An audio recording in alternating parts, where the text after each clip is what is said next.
돌아오는 주일은 우리가 부활 주일이고요. 이제 우리가 부활 주일을 기점으로 해서 우리 현장 예배가 이제 완연하게 좀 회복되어지기를 기도하고 있습니다. 다행히 지난 주일부터 주일 예배가 많이 회복이 되어졌는데 여전히 확진자가 아직도 나오고 있는 그러한 상황이고, 그래서 부득불 나오기 어려운 분들 외에는 우리가 이번 부활절에는 모두가 함께 우리가 코로나 이전에 함께 했던 모든 영혼들이 함께 하나님을 예배하는 그러한 축제의 절기가 되었으면 좋겠다, 이런 바람입니다. 어제 몇 분 목사님들끼리 잠깐 교제가 있었어요. 교제하면서 대화를 나누는데 목사님들이 나름 두려움이 있는 거예요. 어떤 두려움이냐면 이런 부분입니다.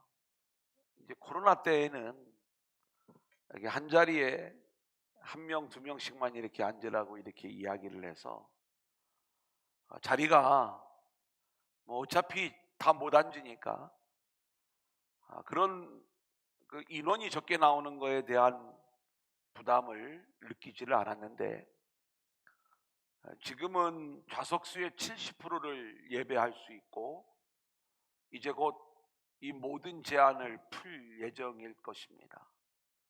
그러면 이제는 코로나 이전처럼 우리가 언제든지 모두가 다 한 자리에 한 4명씩 다 앉아서 예배할 수 있는 그러한 때가 곧 오게 될 것인데, 뭔가 마음속에 목사님들이 웬 두려움을 가지고 있느냐, 여전히 많은 성도들이 비대면으로 예배할 것이고 여전히 교회는 빈자리가 많을 것이고, 이거에 대한 두려움을 가지고 있는 거예요.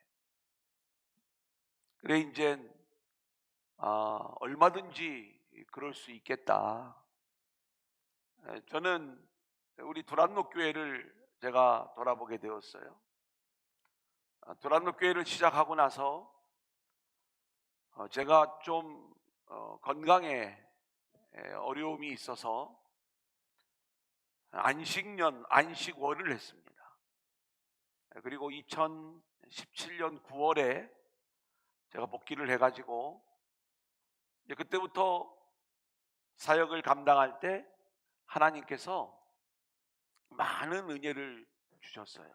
아시는 것처럼 2018년, 2019년 새로운 가족들이 많이 들어오고, 또 교회가 이렇게 많은 부흥과 성장을 이루는 그러한 모습이었고, 또 우리 교회가 원래 열정적이고 또 뜨겁고 은혜로운 그러한 모습으로 이렇게 세워져 가다가 2020년 코로나를 맞이한 거예요. 이제 코로나 상황 속에서도 저는 늘 우리 교회를 이야기할 때 우리 교회 성도님들은 굉장히 충성도가 강합니다, 이렇게 얘기를 해요. 아멘 좀 해야지, 좀 눈치들이 딱, 그렇죠.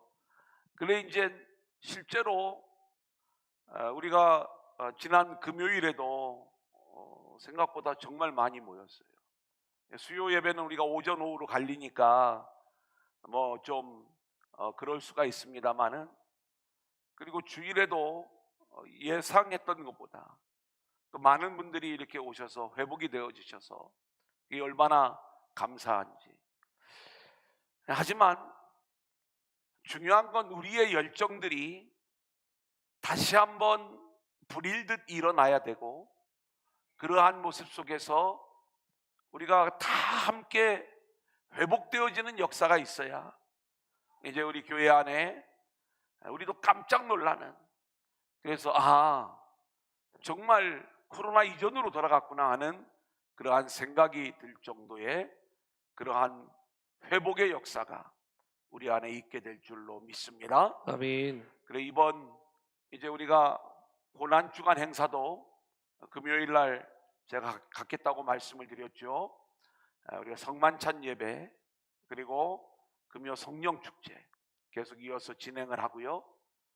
그리고 토요일에는 우리 전교인들이 나와서 교회를 대청소하는 일들을 하고, 주일에 부활절 총동원 축제로 우리가 이렇게 고난주간과 부활절을 진행하겠습니다. 그리고 또 우리 교육부에서 여러 행사들이 또 준비되어져 있는데, 우리 성도님들 다 이렇게 함께 모여서 참된 회복을 경험하는 이번 부활절이 됐으면 좋겠다, 이 말씀을 먼저 드리고, 이제 오늘 모세 이야기 우리가 함께 나누도록 하겠습니다. 하나님이 이루시는 역전의 역사, 우리가 창세기의 이야기부터 공부를 하면서 이제 모세, 역전의 사람 모세를 우리가 함께 공부하고 있는 거예요. 오늘은 모세에 대한 5번째 시간입니다. 하나님께서 모세를 집요하게 설득하시고, 드디어 모세가 하나님의 말씀 앞에 순종하며 바로에게 나아갔죠. 하나님이 모세를 도우시면서 환경을 좀 바꿔주실 줄 알았는데, 오히려 그 일로 인하여 바로가 이야기를 하는 거예요. 도대체 여호와가 누구냐? 그리고 이스라엘 백성들에게 너희들이 시간이 많으니까, 밥 먹고 할 일이 없으니까 엉뚱한 생각이나 하는구나, 그러면서 훨씬 더 많은 노역과 어려운 고통을 안겨주었던 이야기들을 우리가 함께 나누었고요. 이 일로 인하여 모세와 아론은 이스라엘 백성들에게 원망의 대상이 되었던 것을 우리가 함께 말씀을 나누었습니다. 자, 그런데 하나님이 모세에게 또 이야기를 하는 거예요. 다시 바로에게 가라는 겁니다. 근데 이번에 모세가 또다시 하나님 앞에 원망을 하고 또 핑계를 대는 거죠. 하나님, 지난번에 말씀하셔서 제가 바로에게 이야기를 했을 때 바로도 내 말을 듣지 않고, 이 일로 인하여 이스라엘 백성들도 내 말을 듣지 않는데, 나는 여전히 입술이 둔한 자라 그들을 설득할 자신이 없는데 제가 어떻게 그 사명을 감당하겠습니까? 이때 하나님께서 드디어 칼을 가시는 거예요. 그리고 이제 하나님의 일을 보여주시는데, 이게 오늘 7장 1절의 말씀인 거예요. 자, 우리 한번 같이 읽어보겠습니다. 여호와께서, 시작. 여호와께서 모세에게 이르시되 볼지어다 내가 너를 바로에게 신같이 되게 하였은즉 내 영 아론은 내 대언자가 되리니. 여러분, 지금 모세의 이 어려움 속에서 하나님은 모세를 위하여 2가지를 약속을 하십니다. 하나는 내가 너를 바로에게 신 같은 존재가 되게 할 것이다. 그리고 또 하나는 나는 입술이 둔한 자라고 이야기하는 이 모세에게 여전히 대언자 아론을 붙여주실 것을 말씀하고 있는 것이죠. 자, 우리가 예수를 믿고 신앙생활을 할 때 항상 우리 안에 우리를 괴롭히고 우리를 어렵게 하는 대적들이 있어요. 특별히 어떤 세상의 잘남을 가지고 그것이 어떤 신앙의 결과물인 양 뭔가 어려움과 힘든 위치에 있는 그러한 우리들을 공격해오고 우리를 어렵게 하는 그러한 원수 같은 존재들이 있는 거죠. 그때 우리는 늘 하나님 앞에 이렇게 기도합니다. 하나님, 좀 저 사람 좀 어떻게 해주세요. 믿음도 없고 근데 세상에서 너무 잘 나가. 그걸 가지고 오히려 예수 믿는 우리들을 이렇게 핍박하고 어렵게 하는데, 하나님 저런 사람 좀 데려가야 되는 것 아니에요? 그러면서 우리가 하나님 앞에 우리를 힘들게 하는 그 대적들을 향하여 기도할 때가 있어요. 근데 여간해서 안 데려가세요. 그죠? 이 사람 좀 꼭 데려갔으면 좋겠는데 안 데려가시는 거예요. 자, 그런데 오늘 하나님이 모세에게 뜻밖의 말씀을 하시는 거예요. 내가 너와 함께 하겠다. 내가 너를 통해서 하늘의 역사를 보여주겠다. 이게 모세를 통하여 하나님의 역사가 나타날 때 이 모세는 바로 왕 앞에서 신 같은 존재의 모습으로 나타나게 되는 거예요. 실제로 모세가 지팡이를 들고 손을 내미는 순간에 홍해가 갈라지기도 하고요. 우리가 오늘 10가지 재앙을 배울 것이지만 이 재앙 하나하나가 다 하나님이 행하시는 놀라운 역사들이 그 안에 담겨져 있는 것인데, 아멘. 그 모습들을 바라보면서 내가 애굽의 왕이고 세상의 최고의 권력자이지만 모세 앞에 꼼짝 못하는, 마치 모세가 신처럼 보이는 그러한 일들이 있게 될 것이다. 자, 7장 4절을 볼까요? 바로가 시작. 바로가 너희의 말을 듣지 아니할 터인즉 내가 내 손을 애굽에 뻗쳐 여러 큰 심판을 내리고 내 군대 내 백성 이스라엘 자손을 그 땅에서 인도하여 낼지라. 바로가 모세의 말을 즉시로 들었다면 이런 일들이 일어날 이유가 없었겠죠. 그리고 출애굽이 바로 이루어질 것인데, 세상의 힘을 가진 자들은, 이 바로처럼 교만한 자들은 하나님의 말씀을 우습게 여기는 거예요. 아니, 하나님 자체를 우습게 여겨서 여호와가 누구냐, 도대체 누구길래 나더러 이러라 저러라 이런 이야기를 하는 거냐. 그런 바로의 불순종으로 인해서 하나님께서 내가 애굽에 손을 뻗쳐서 여러 큰 심판을 내리겠다. 그리고 내 백성, 내 군대, 이스라엘 자손을 그 땅에서 인도하여 낼 것이다. 이제 하나님이 행하시는 큰 구원의 역사를 우리가 보게 되는 거예요. 오늘 이 10가지 재앙 하나하나들을 생각을 해보면 얼마나 신나는 일들이 펼쳐지는지 몰라요. 자, 3절을 보겠습니다. 내가 시작. 내가 바로의 마음을 완악하게 하고 내 표징과 내 이적을 애굽 땅에서 많이 행할 것이나. 여러분, 우리가 이 말씀을 읽으면 아니, 하나님은 왜 이렇게 불공평하시는가? 바로의 마음을 왜 완악하게 하시는가? 여러분, 이것을 하나님이 바로가 미워서 바로의 마음을 완악하게 하고 그 완악한 마음으로 인하여 바로를 심판하신다면 모든 책임은 하나님께 있는 거죠. 그런 의미가 아니에요. 우리가 로마서 9장 18절을 보면 하나님께서는요, 하고자 하는 자를 긍휼히 여기시고 하고자 하는 자를 완악하게 하시느니라, 이렇게 말씀을 하고 있어요. 이 이야기가 어떤 의미냐면, 하나님 앞에 하나님, 저는 하나님의 은혜가 아니면 아무것도 할 수 없습니다. 나를 불쌍히 여겨주시고 아멘. 하늘의 은혜로 나를 사로잡아 주옵소서. 아멘. 이렇게 하나님의 은혜를 구하는 자에게는 하나님이 긍휼히 여겨주신다, 이 말씀이에요. 아멘. 근데 바로처럼 완악한 마음을 가지고 있어서 교만한 가운데 여호와가 누구냐, 자기 힘과 자기 어떤 영광을 위하여 자기 멋대로 행동하는 이 바로에 대하여 완악한 자에게는 하나님께서 그걸 완악하도록 내버려 두신다, 이거예요. 긍휼히 여기시는 가운데 하나님의 역사가 나타나고 완악한 자를 내버려 두시면서 하나님의 역사를 보여주심으로 이 바로를 뒤집어 놓는 거예요. 거기에 하나님의 역사가 나타나는 것을 우리는 보게 되는 거예요.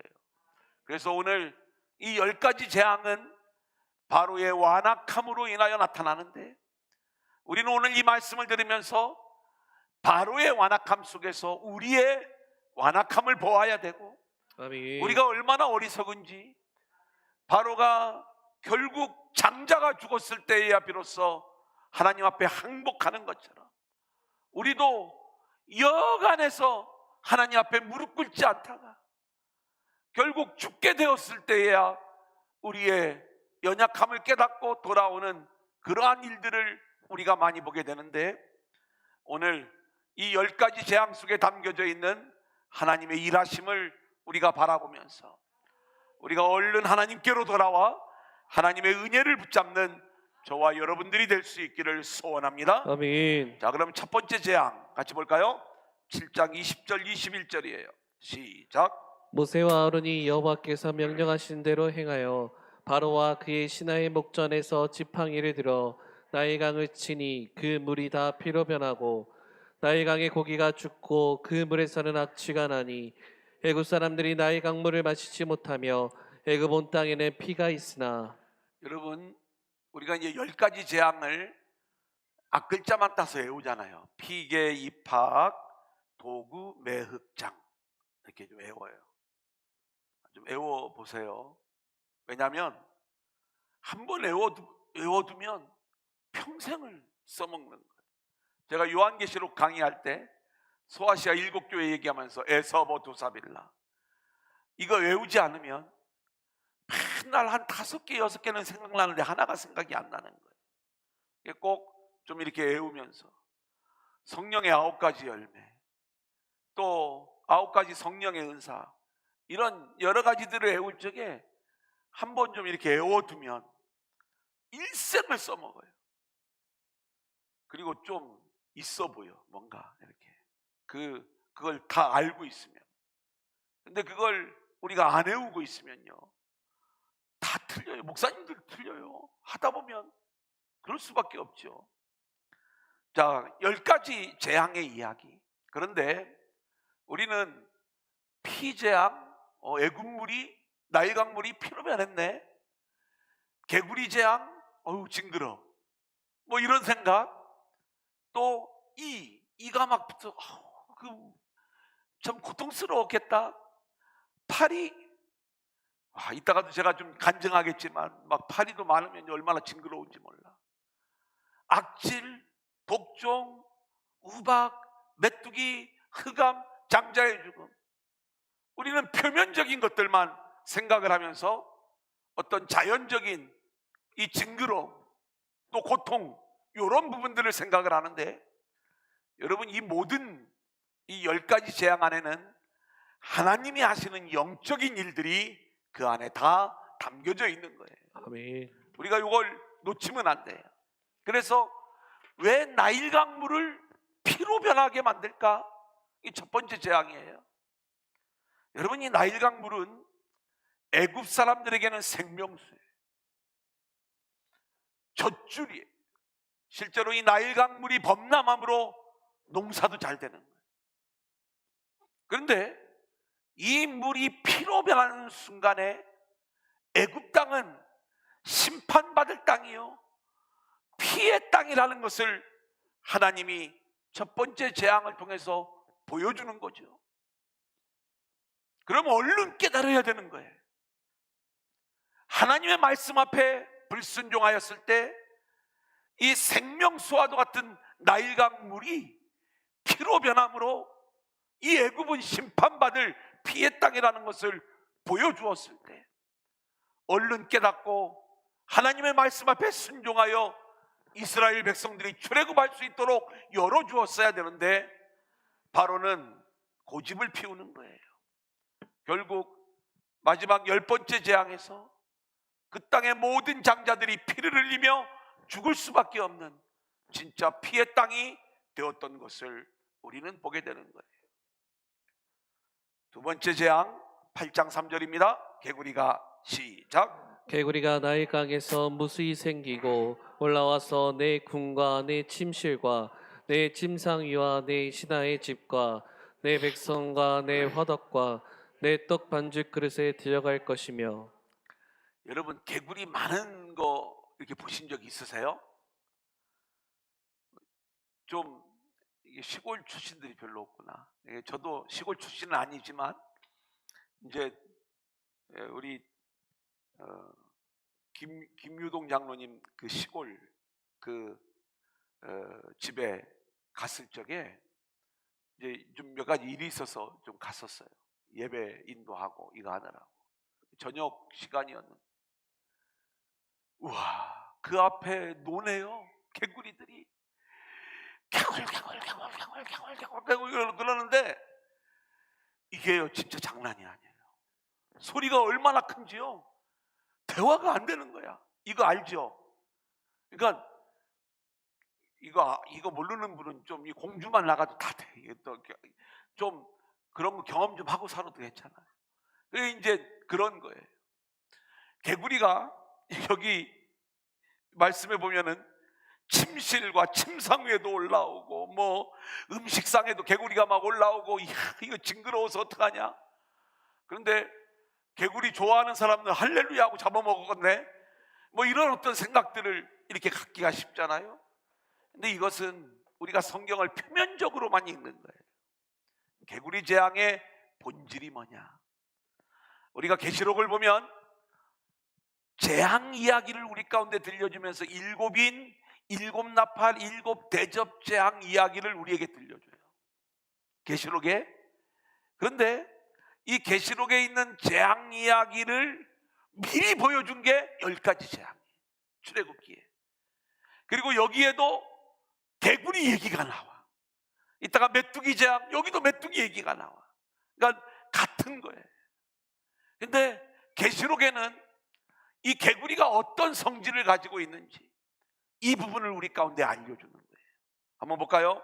계시록입니다.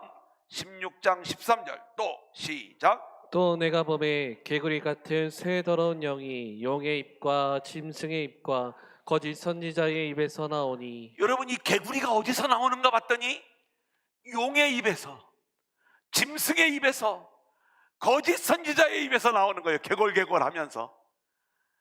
무슨 말인지 알겠지요? 용이 뭐예요? 옛 뱀이라고 그랬잖아요. 사단이에요. 짐승은 뭐예요? 사단의 하수인이에요. 거짓 선지자는 이 가짜가 우리를 하나님께 경배하지 못하고 오히려 짐승과 용에게 경배하도록 우리를 속이는 게, 이게 거짓 선지자예요.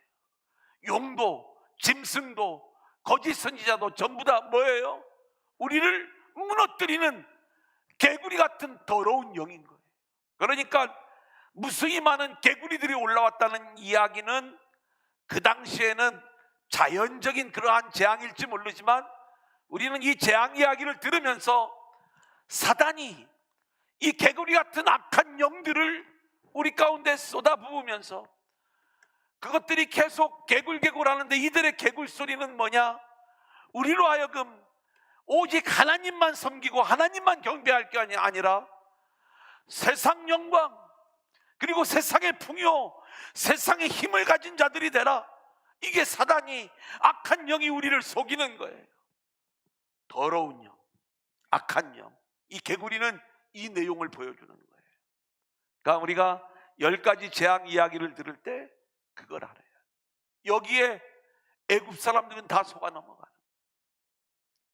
자, 그 다음 세 번째 재앙입니다. 8장 16절 시작. 여호와께서 모세에게 이르시되 아론에게 명령하기를 내 지팡이를 들어 땅에 티끌을 치라 하라. 그것이 애굽 온 땅에서 이가 되리라. 자, 이번 세 번째 재앙은 이예요. 이. 여러분, 이 머리에 석회나 이 경험해 보신 분? 아니, 솔직하게 얘기해요. 옛날에 다 그거 있었죠. 그래가지고 이게 저도 저희 할머니가 참빗 갖고서 막 이렇게 머리 이렇게 하면서 저한테 보여주시더라고. 이거 나왔다고. 아니, 그걸 왜 보여주나 몰라. 그러더니 손톱으로 그냥 팍 해서 그냥 이런 것들을 제가 어렸을 때 이 경험을 했던 적이 있어요. 이제 이렇게 옛날에는 다 있었어요. 그리고 나만 깨끗하다고 없는 게 아니야. 그냥 외갓집 한번 갔다 오면 다 걸리는 거야. 그게 서로 그러는 거. 시골 한번 갔다 오면 다 그런 게 있죠. 저는 제가 2010년 선교 중국 다녀온 거 한번 제가 영상으로 보여드린다고 말씀을 드렸잖아요. 그때도요, 저하고 동행했던 목사님하고 현지 선교사님하고 셋이 사역을 마치고서 한 2-3시간을 산길을 넘어가지고 이제 어느 한 시골집에 여기서 잘하는 거예요. 한 새벽 한 서너 시, 이제 아침까지 잠깐 자야 되는 거예요. 그 저하고 같이 갔던 목사님은 멀쩡했어요. 근데 그 동행했던 선교사님, 백영기 선교사님, 백영기 선교사님은 선교사가 몸에 이제 벼룩한테 물린 거예요. 우리도 다 벼룩한테 물렸지. 그런데 그냥 별 문제가 없었는데 이 선교사님은 한 몇 달을 고생을 한 거예요. 그것 때문에. 그래 이제 나중에 목사님들 괜찮으셨냐고. 우리 괜찮지. 그래 저는 벼룩 때문에 그냥 얼마나 고생했는지 모른다고. 그래서 저희가 선교사가 훈련이 덜 돼서 그런 거다. 더 시골 가가지고 좀 이제 농담으로 이제 그런 이야기들을 함께 좀 나눴던 적이 있는데, 이 하면 막 그런 것들이 생각이 나잖아요.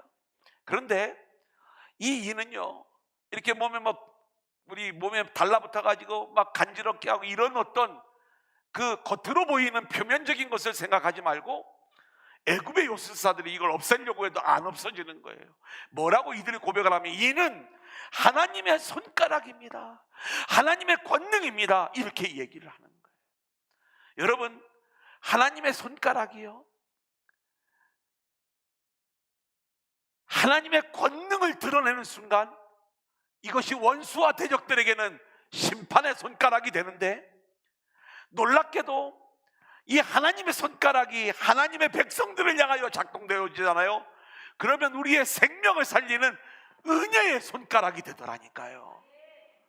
그래서 벨사살 왕이 그렇게 교만함으로 나왔을 때에 하나님의 손가락이 나타나 메네 데게루바르신, 결국 그 벨사살 왕이 심판당하는 손가락이 되었는데, 하나님이 십계명 돌판에 하나님의 손가락으로 쓰는 그 순간에 우상 숭배했던 이스라엘 백성들이 하나님의 심판을 받아 마땅하지만 오히려 하나님의 은혜와 용서를 받는, 또 가늠한 여인이 돌에 맞아 죽을 수밖에 없는 그 상황에서 예수님의 손가락, 그 예수님의 손가락으로 땅에다 쓰는 이 일들로 인해서 이 여인이 용서함을 받는 그러한 놀라운 역사가, 그러니까 하나님의 은혜와 긍휼을 붙잡는 자들에게는 이게 은혜의 손가락인데, 하나님을 대적하는 자들에게는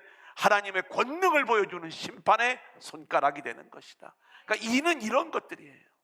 그러니까 우리가 뭔가 막 몸에 이런 것들이 좀 있었는 모양이다, 어떤 초자연적인 역사만을 생각하지 말고 영적인 부분들을 생각해 보자. 네 번째 재앙입니다. 8장 21절 시작. 내가 만일 내 백성을 보내지 아니하면 내가 너와 내 신하와 내 백성과 내 집들에 파리떼를 보내리니 애굽 사람의 집집에 파리떼가 가득할 것이며 그들이 사는 땅에도 그러하리라. 네 번째 재앙은 파리 재앙이에요. 여기 이제 시골 생활을 좀 하신 분들은 시골에 축사가 있잖아요. 그러면 파리가 얼마나 많은지 몰라. 돼지 치는 데 있잖아요, 이렇게. 저는 첫 목회를 나갔는데 그 교회는 닭장이었고, 그리고 그 닭장으로 들어가려면 축사가 있었다고 그랬어요. 돼지 치는 데. 와, 밥을 먹으려고요, 밥상을 차리잖아요. 그러면 시골은 파리들이 늘 몇 마리씩 날아다니잖아요. 근데 몇 마리가 아닌 몇십 마리만 날아다녀도요, 징그러워, 막 소름이 나. 그래서 방에서 밥을 먹으려면요, 방문을 닫아놓고 먼저 에프킬라 이런 거 있잖아요, 이걸 싹 뿌려. 그리고 이제 파리가 없는 그 환경을 만들어 놓고 그러고 밥을 먹어요. 조금만 문 열어놓잖아요. 그럼 밥 먹으려고 할 때마다 파리 한두 마리 보이면 그냥 잡으면 되지만, 이게 몇십 마리가 막 지금도 생각하면 막 몸이 막 이런 게 있어요. 그런데 여기서 말하는 파리는 그 파리가 아니에요. 그 파리하고는 비교할 수 없는 거예요. 시편 말씀을 보면 이 파리가 뭔가를 알려줘요. 시편 78편 45절 시작. 쇠 파리떼를 그들에게 보내어 그들을 물게 하시고 개구리를 보내어 해하게 하셨으며 쇠파리 때예요, 쇠파리 때. 그러니까 이것은 그냥 더러움만 주는 게 아니라 이것이 우리 몸에 앉잖아요. 엄청 아픈 거예요. 고통을 주는 거예요.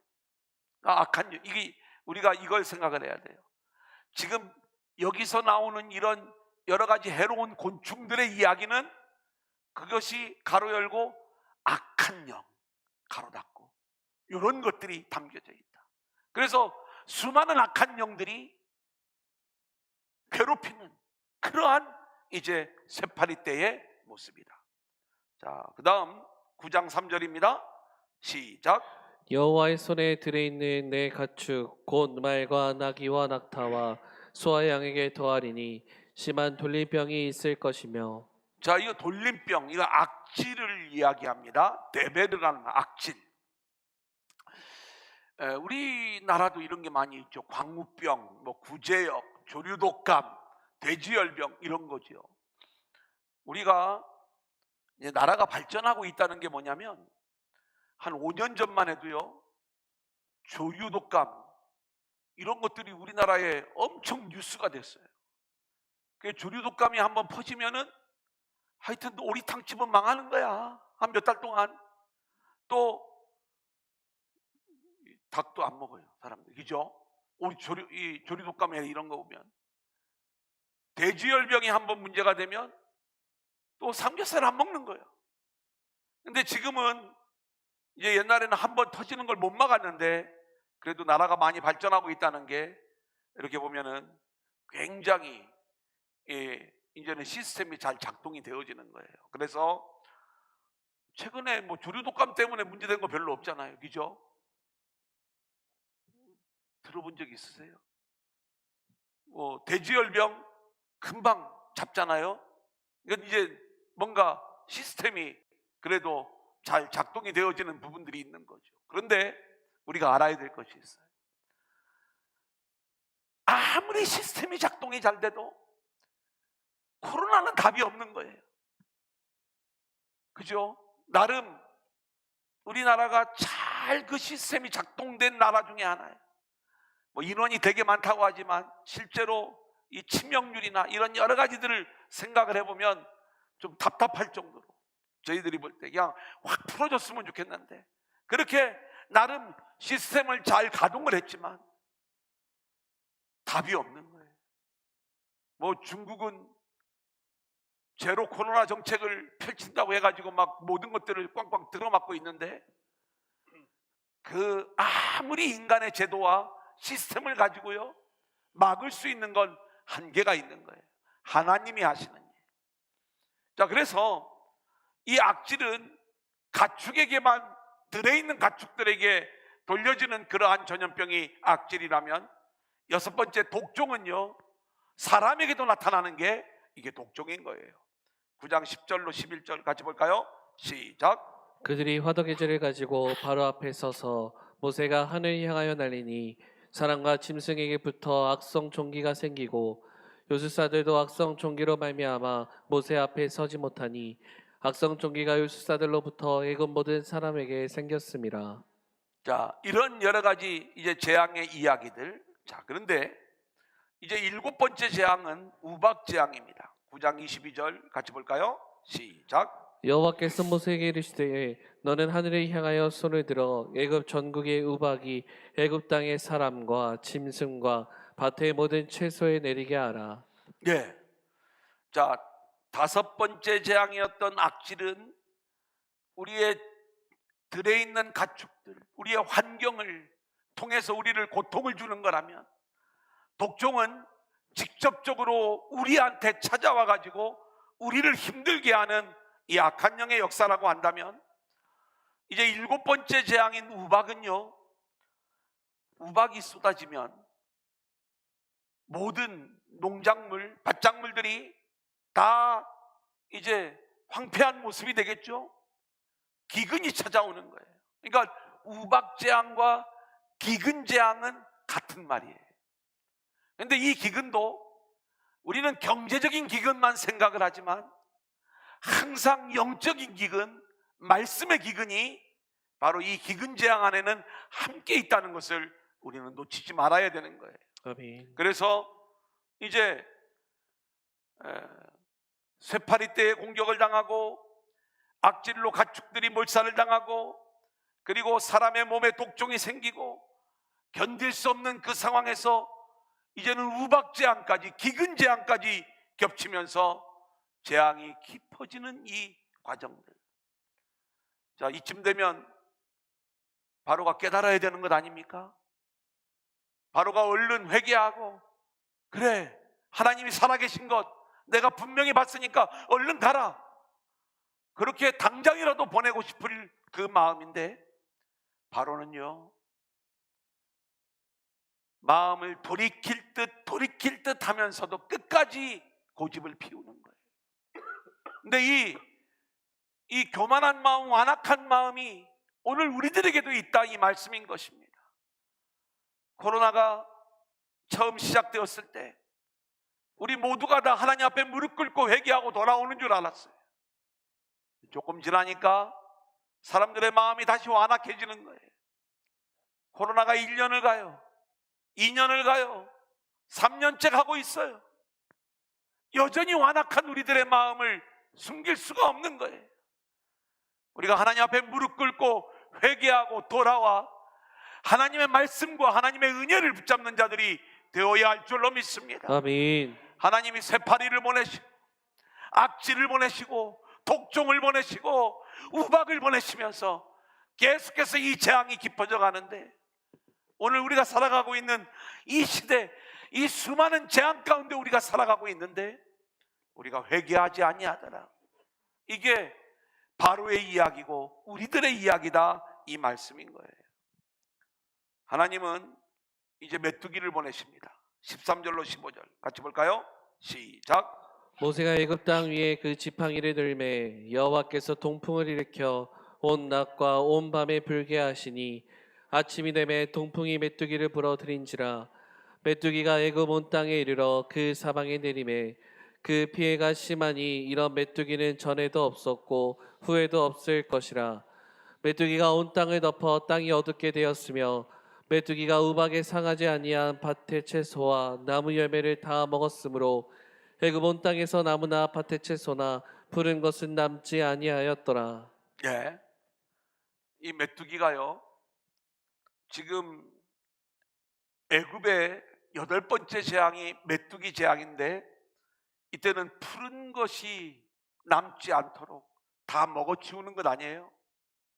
근데 계시록 말씀을 보면 7 나팔 재앙 중에 5번째 나팔 재앙이 메뚜기 재앙이에요. 황충 재앙인데 이 황충들은 푸른 것들, 푸른 잎을 먹어치우는 그러한 메뚜기가 아니라 이들은 이마에 하나님의 인을 맞지 않은 자들, 불신자, 배도자들이 메뚜기의 먹이가 되는 거예요.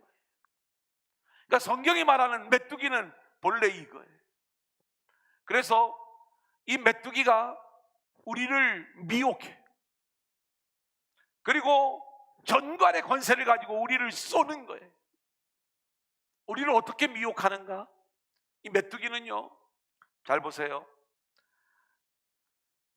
우리가 참된 믿음을 가지고 있다면 우리는 하나님을 붙잡는 인생이 되는 거고 또 하나님께 모든 걸 맡기는 거예요. 근데 메뚜기에게 당하는 인생은 어떤 인생이냐? 정말 본인 안에 메뚜기 의식이 실제로 있는 거예요. 그래서 조금만 건강에 이상이 와도요, 막 내가 죽을 것 같은 거예요. 조금만 물질이 어려움을 겪으면 내가 망할 것 같은 거예요. 그래서 어떻게 하면 내가 건강하게 할 것인가? 어떻게 하면 내가 성공할 것인가? 늘 여기에 내 온통 마음과 내 근심이 여기에 다 몰려 있어. 그 근심으로써 나를 찌르는 것, 이게 전갈의 권세를 가지고 메뚜기가 우리를 찌르는 거예요. 하지만 진정한 복음의 사람은요, 전갈의 권세를 밟을 그 놀라운 능력을 하나님이 우리에게 주신 줄로 믿습니다. 아멘. 그 전갈을 밟아버리는 거예요. 물질 하나님께 맡기는 거예요. 주면 쓰고 없으면 말고. 잘 안 되지만, 그죠? 근데 적어도 우리가 그것 때문에 막 골머리를 앓고 근심으로 나를 찔러버리는 이러한 일들은 없어야 되는 거잖아요. 몸이 연약해질 수 있죠. 근데 그걸로 인해서 혹시 내가 이러다 죽는 게 아닌가, 아무 일도 못하고 이런 일들이 있어서는 안 되겠다. 이게 메뚜기가 이러한 모습으로 우리를 공격해 오는데, 우리는 그 전갈을 밟을 권세를 우리가 가지고 있다, 이 말씀인 거예요. 이제 9번째 재앙입니다. 21절 시작. 여호와께서 모세에게 이르시되 하늘을 향하여 내 손을 내밀어 애굽 땅 위에 흑암이 있게 하라. 곧 더듬을 만한 흑암이리라. 여러분, 애굽 사람들은요 태양신을 섬겨요. 태양이 라예요. 라. 파라오. 그러니까 애굽 왕을 우리가 바로라고 하잖아요. 이 바로는 원래 파라오예요. 라의 아들이라는 얘기예요. 태양의 아들. 그러니까 얼마나 이 태양을 잘 섬겼겠어요. 하나님이 태양을 가리워 버리신 흑암 재앙. 그래서 애굽 사람들은요 더듬어야 뭐가 있는지를 알아. 근데 놀랍게도 이스라엘 백성들 가운데는 빛이 있어서 태양이 없어도 다 볼 수 있는 거예요. 영적으로 이야기하면 하나님의 백성들은 영의 눈이 열린 자들인 것이고, 아멘. 그리고 이 애굽 사람들은 영의 눈이 멀어서 아무것도 보지 못하는 그 모습을 이야기해주고 있는 것이다. 저와 여러분이 영의 눈이 열려 있을 수 있기를 소원합니다. 아멘. 자, 이제 마지막 10번째 재앙입니다. 출애굽기 11장 4절 같이 볼까요? 시작. 모세가 바로에게 이르되 여호와께서 이와 같이 말씀하시기를 밤중에 내가 애굽 가운데로 들어가리니. 이제 마지막 10번째 재앙은 하나님이 직접 애굽으로 들어가신다는 거예요. 이제 이 일로 인하여 애굽 사람들에게는 죽음의 심판이, 그리고 이스라엘 백성들에게는 생명의 구원이 이루어지는 거예요. 어떤 일인가? 5절로 7절입니다. 시작. 애굽 땅에 있는 모든 처음 난 것은 왕위에 앉아 있는 바로의 장자로부터 벽돌 뒤에 있는 몸종의 장자와 모든 가축의 처음 난 것까지 죽으리니 애굽 온 땅에 전무한 큰 부르짖음이 있으리라. 그러나 이스라엘 자손에게는 사람에게나 짐승에게나 개 한 마리도 그 혀를 움직이지 아니하리니 여호와께서 애굽 사람과 이스라엘 사이를 구별하는 줄을 너희가 알리라 하셨나니. 자, 첫 번째 재앙이 물을 피로 만드는 재앙이었어요. 그리고 이 재앙의 경고를 받지 않은 애굽 사람들에게 10번째 재앙, 이들은 완전히 죽임을 당하는, 장자의 죽음으로 인하여 애굽 온 땅에 전무후무한 큰 부르짖음이 있으리라, 이런 재앙을 받는 거예요. 그런데요, 우리 그리스도인들도요 물이 피로 변하는 기적들을 체험한 사람들이 그리스도인이에요. 성경을 보면 예수님이 물로 포도주를 만든 사건이 있어요. 가나의 혼인잔치 이야기예요. 근데 예수님이 만드신 진짜 포도주는요, 이 가나의 혼인잔치의 포도주는 모형이었던 것이고 아직 내 때가 이르지 않았습니다. 예수님이 진짜로 만들 포도주는 십자가의 때에 예수님이 흘리실 보혈의 피, 보혈의 포도주를 얘기하는 거예요. 그러니까 물을 예수님도 피로 바꾸신 분이세요. 이게 우리 주님이에요. 근데 애굽의 나일 강물이 피로 변한 이 사건은 애굽 사람들이 결국 죽음으로써 피 흘리는 세상 땅임이 증명되어졌지만, 우리는 예수님의 보혈의 포도주, 보혈의 피를 먹는 자들이 되어 죽을 수밖에 없는 우리의 인생이 새 생명을 얻게 되는 것, 이 내용이 10번째 재앙 안에 담겨져 있는 거예요. 자, 이제 바로는 이런 재앙이 계속 깊어지는 그러한 상황 속에서 여러 가지 타협책을 모세에게 내놓습니다. 광야로 사흘길을 가서 하나님을 예배하겠습니다. 그래, 꼭 광야로 가야 되겠니? 이 땅에서 예배하면 안 되겠니? 안 됩니다. 그래, 그러면 광야로 가되 너무 멀리 가지 마. 사흘길 가지 말고 하루길만 가면 안 되겠니? 안 됩니다. 그래, 그러면 사흘길을 가. 하지만 어른들만 가고 아이들을 좀 남겨두면 안 되겠니? 안 됩니다. 우리가 다 같이 가야 됩니다. 그래, 그러면 아이들도 데리고 가. 그런데 너의 소유는 좀 남겨놓고 가면 안 되겠니? 안 됩니다. 바로는요, 세상 권세를 가지고 우리를 유혹해오는 이 악한 영들은요, 끊임없이 우리가 온전한 순종이 되지 못하도록 우리에게 타협안을 제시하고 있어요. 이게 세속화되는 거예요. 여기에 넘어가면 우리는 철저히 본질적인 복음만을 붙잡고 나아가는 저와 여러분들이 되어질 수 있기를 소원하고, 아멘. 온전한 순종의 모습으로 우리 모두가 세워질 수 있기를 소원합니다. 아멘. 자, 이제 마지막 10가지 재앙의 목적이에요. 왜 하나님이 재앙을 내리시는가? 여러분, 요한계시록의 말씀을 봐도 이 재앙으로 하나님의 나라가 완성이 되어지는 거예요. 그래서 우리는 이 재앙을 두려워해요. 근데 애굽의 재앙을 보세요. 두려워할 이유가 없어요. 하나님은 이 재앙을 통하여 살아계신 하나님, 전능하신 하나님을 우리 가운데 보여주고 있는 거예요. 계속된 이 재앙의 이야기를 통해서 회개하고 돌아오라는 거예요. 아멘. 하나님의 말씀을 붙잡는 자들로 세워지라는 거예요. 아멘. 돌아오지 않으니까 하나님이 재앙의 강도를 깊게, 더 점진적으로 강하게 진행하는 거예요. 여러분, 우리가 코로나로 큰 고통을 겪고 있지만 앞으로의 재앙은 더 끔찍한 모습들이 될 거예요.